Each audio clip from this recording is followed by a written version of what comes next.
Welcome to the Taproom Exclusive. I am your host, Dean Zarbaugh. Today's show is sponsored by House of Helga.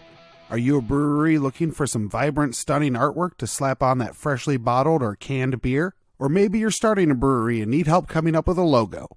If so, contact House of Helga for all your design needs.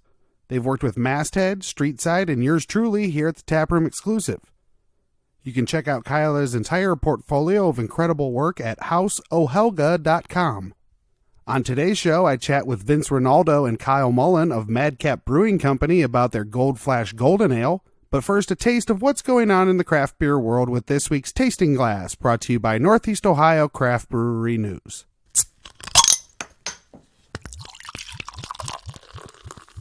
The Record Courier is reporting for the Beacon Journal that North Water Brewing Company will open at 101 Crane Boulevard as the second brewery in Kent sometime this summer, joining the awesome folks at MadCap Brewing Company who have seen a lot of success in their last few years of business. You can read the full story at beaconjournal.com. North High Brewing is partnering with Cohatch on a second project to open a new brew pub in Dublin, Ohio. The old Brazen Head pub will be part of a 15,000 square foot co-working space housing a 4,500 square foot North High brew pub and an additional 1,000 square feet of new production space. The plan is to be open sometime in March or April and will have a variety of tavern-style food choices. It's always great to see the community partnerships like this that help craft beer and communities expand to create more jobs and more spaces for people to get out and enjoy the company of others. You can check out the full story at bizjournals.com. Zach Holden of the Bucyrus Telegraph Forum reports in the Akron Beacon Journal about 1803 Brewery and Taproom's transformation from one of Ohio's favorite craft beer bars to an actual brewery making beer of their own. You can read the full story at beaconjournal.com. And that's all for this week's Tasting Glass. My interview with Vince and Kyle from MadCap in Kent, Ohio is up next. I'm here in Kent, Ohio at MadCap Brewing. Thank you guys for having me out here, by the way. Really love getting out to try new places. Haven't been around down here too much, so thank you for having me out. This is a really cool space. Talk a little bit about MadCap, how you guys got started and all that. Yeah, thanks for coming out. It's weird because it feels like we're on an island for the most part, but yeah, MadCap was started by Ryan Holmes. I think it started somehow in like 2011, 2013. I think 2011 and 2012 is right there. Yeah, so it started out small, kind of on a homebrew setup, a Sabco for him with his buddy Billy. They would just brew. They kind of built an addition on a house near Stowe High School. Started there and then moved to a slightly bigger system, a 3-barrel system, in another location in Stowe. And then about 2016 is when I came on, and we were in the process of moving into here. So nice. It's been a baby stepping process. And since I forgot at the beginning, I'm with Vince Rinaldo, brewmaster here at MadCap, and Kyle Mullen. What do you do here, Kyle? My title is brand ambassador. I do like all our outside sales, and do a little bit of taproom work, kind of keep the taproom organized, and nice. Do all our outside events and whatnot. Like I'm going to do our Summit Brew Path, wrap-up event this Friday, so I do all that stuff for us too. I heard that's going to be an insane party. I think 24 breweries. Wow. So, and it's everyone that finished the brew pass, so you had to go to all 24 breweries. That's to really go to cool. The party. Yeah, that's a really cool idea. Yeah. Cleveland just started doing a brew path thing now. Nice. Last year, and then this year's the second year.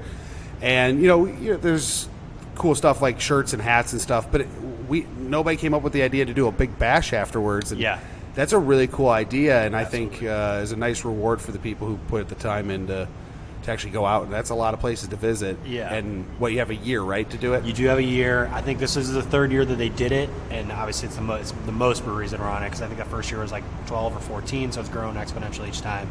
And the last 2 years before this, there was a reward. Well, this time there is no physical reward. The reward's going to the party. So, nice. Yeah. It should be a good time. Yeah, that sounds fun. I'll have to keep an eye out to see everything that happened with that. So, what was the move to here? How did that come about? And talk a little bit about the size of this place and the capacity of this brewery nowadays.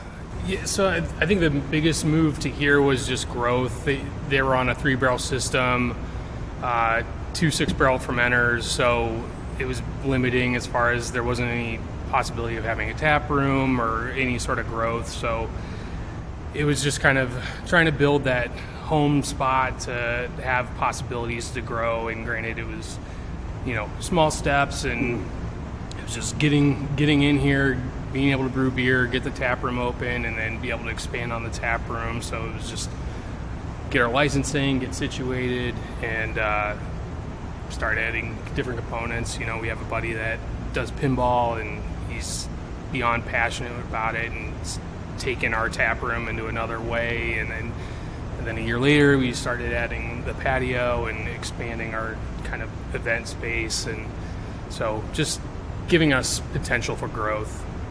Absolutely. It's a really cool spot. A lot of space in here. There's a whole room off to our left here you can do for private parties, I see, and all that kind of stuff. And it's nice to see the community grasping onto you guys as quickly and everything that it has.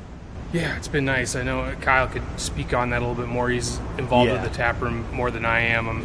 Private parties have been great. Like that and pinball have taken off so much for us. It's given us like a different reason to come in here that isn't just for craft beer aficionados to come in. Like I think we kind of underestimated how well pinball and the game room would do. I mean, we have people that come in here, and that's the main reason why they come in here. Nice. You know what I mean? And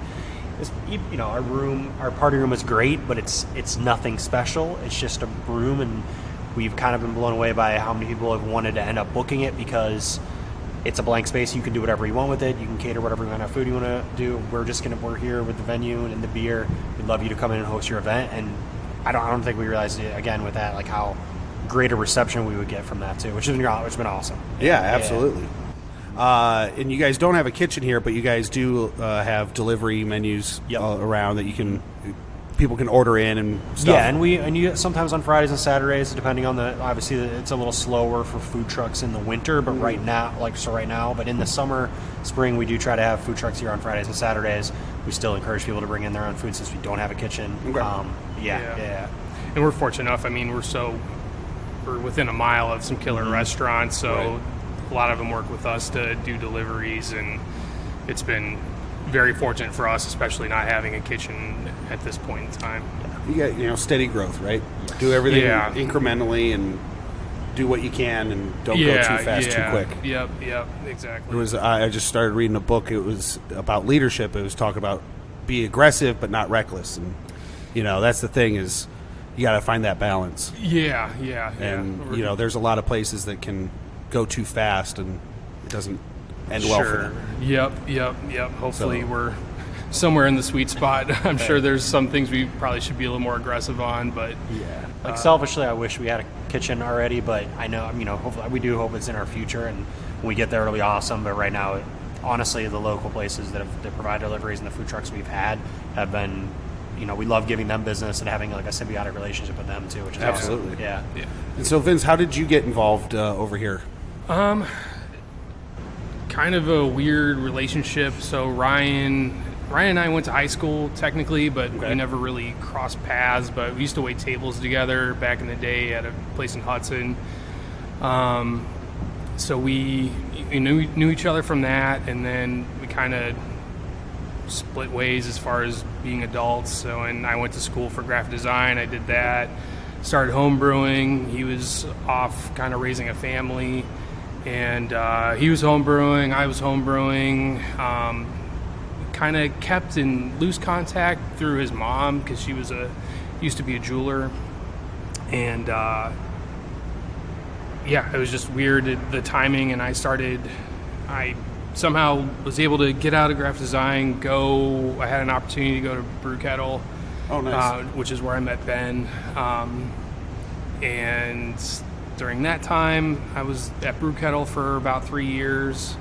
And then during that time, he had started MadCap, and then he was timing things out to where he would be here. And he offered me an opportunity, and I just felt like I needed to give it a shot. Yeah. You know, I just felt like it can't hurt to try, and Right. here we are. That's awesome, man. Congratulations on making that move and to what it is now. Thanks. Yeah, it's scary as hell sometimes, but it's The best things are. yeah, but it's beyond cool to be able to do this. What was it that first got you into actually home brewing? I don't know if it was my wife, like, just being the amazing person that she is, but she supposedly pretended to have some sort of interest in brewing beer, so she acted like she was interested in doing it, and then kind of find out that she didn't really care. And I think she just wanted me to have some sort of interest outside of, you know, watching TV and doing graphic design. So, yeah, I credit it to my wife, other than we both had a passion for, you know, more unique beer at the time. We were never light beer drinkers, which is nothing wrong with that, but we just didn't hit that point in our life. And then we just started giving it a go, and it was just a cool kind of creative thing to do that had a more complexity that I felt like I could get a grasp on, and I was just kind of blown away when I started to educate myself and learn. And I don't know, it was just kind of just a sweet spot of that creative outlet that I wasn't necessarily getting, weirdly enough, out of my design job. It was just basic production work, what I was doing. We're enjoying the Gold Flash here. This is a nice golden ale that you guys do. Talk a little bit about this, the name, where it comes from, and the style, and what the profile of this awesome beer is. Yeah, so I mean, it's supposed to be that approachable beer for people that come in. They say they don't like craft beer, or they're a light beer drinker. So this is kind of that our offering in that world, where it would have a little bit more of an edge, a little more hop character than most golden ales. It kind of maybe pushes some more Pilsner territory. But yeah, and then the name being in Kent, Gold Flash, seems like a good kind of nod to the university and the beer style. So that's kind of the direction we took for this beer. Yeah, embrace the community that you're in, man. Yep. You know, Yeah, exactly. You got to. So. Yep. And it's nice having the place there, because it's constantly giving out people that are turning 21, wanting to try beer. They're bringing new people in. So you know, keep those relationships going. Yeah, for sure. It's nice that you guys do this sort of, I don't know, the term gateway beer is hit or miss. For somebody who, like my grandfather, who was Bud Light, Budweiser the entire time, I could easily give this to him, and and I mean, he would have really enjoyed this. That's cool. Yeah, I mean, I'm sure it pushes the limits for some people who might not want as much hop character in a beer like that, but at least it kind of forces people into trying something maybe that they weren't normally going to. And I think a person that's coming into a craft brewery anyway is a little more willing to try something new to begin with. That's already something that's in their head. Mm-hmm. Would you guys? Oh yeah, and I agree. That's what's great about that beer is getting people to try it and seeing that reaction. Sometimes a lot of people are surprised, I think, that they definitely don't hate it, but they're surprised that they like it so much too. They're like, oh my man, this is, it opens them up to trying possibly new beers and figuring out that they might not hate every craft beer like they thought they did walking in. A lot of people think that too when they walk in. So what was it that made you settle on golden ale versus maybe like doing it as a lager or a pilsner? Like a Kolsch, or a Kolsch. Yeah, so I mean, the biggest advantage for us is coming from that production background at Brew Kettle is just kind of maintaining yeast strains. So this is a great kind of base beer to propagate yeast, so I can get a pitch of yeast, start it up here, and then I'm able to jump around to different beers off this one pitch of yeast. Oh, nice. So it's been great as far as like it rotates fast enough that by the time I either need to re-up on a pitch of yeast, or I can just kind of keep it going. Because we're always blowing through it in the tap room. Yeah. We've actually, it's been awesome because we've been selling it at Kent State football games for the last 2 seasons too, which nice. has been really cool. Awesome of the university to include us there too, which is great. That's awesome. And did I see online you guys started doing like limited canning on it too? Yeah, we did. We did one candy run with that and Yeah. our IPA bullet. Nice. Which was Yeah. awesome. The labels looked really cool. Oh, thanks. Yeah, our friend Mike Mansfield did those nice. labels for us. Any plans to possibly do another one coming up at all, or Yeah, I mean, we're talking about it. It's just... it's its own headache. I understand that. It's Yeah, I mean,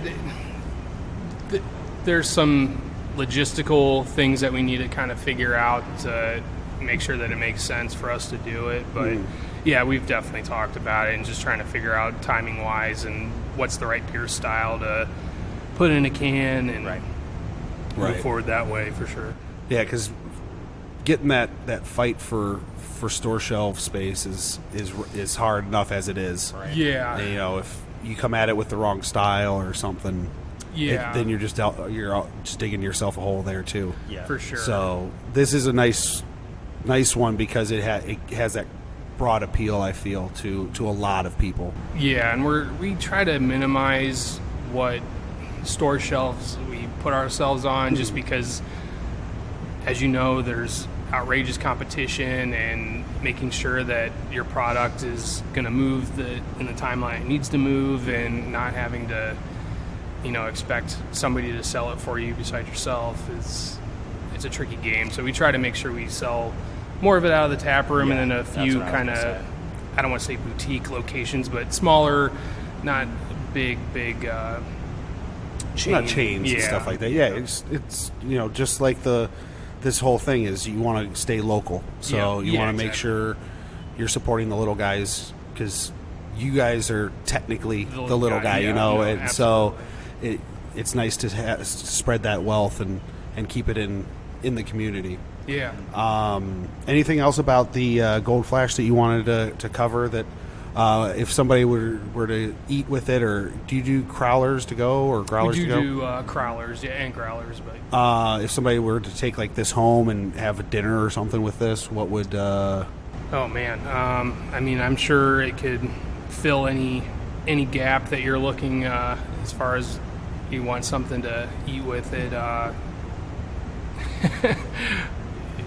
mean, I tend to go through simple food, so I'm sure any burger, summertime grill cookout kind of deal is Great a nice little addition for that. Absolutely. It's not going to hit the palate too much to take away from the rest of the food. So yeah, just a little palate cleanser, if you will. Absolutely.